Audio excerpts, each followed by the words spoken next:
జాతీయ స్థాయిలో అవార్డులు పొందారు, మంచిదే.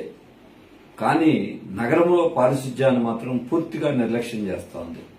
అటు ప్రభుత్వం గాని కార్పొరేషన్ గాని చెత్త పన్ను పేరుతో బలవంతంగా వసూలు చేస్తున్నారు.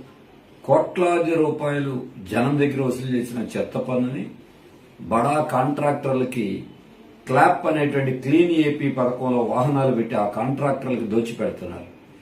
చిన్న చిన్న పనులు, చెత్త ఎత్తేటువంటి తోపుడు బళ్ళు కానీ ఇతర వాహనాలు కానీ రిపేర్లకు వస్తే రిపేర్లు కూడా చేయించట్లా. చక్రాలు ఊడిపోయి, రేకులు ఊడిపోయి, పారిశుధ్య కార్మికులందరూ ఎత్తిన చెత్తను మళ్లీ దాంట్లో వేస్తే అదే కింద పడిపోయి ఇంత ఘోరంగా ఉంటే వాడు కళ్ళు కనపట్లేదా? దీంతో ఇక రిపేర్లు కూడా పారిశుధ్య కార్మికులే వేల రూపాయలు ఖర్చు పెట్టి చేయించుకోవాల్సి వస్తుంది. ఇంతకంటే దుర్గతి ఇంకేముంటుంది? రెక్కాడితేగాడి డొక్కాడని పేద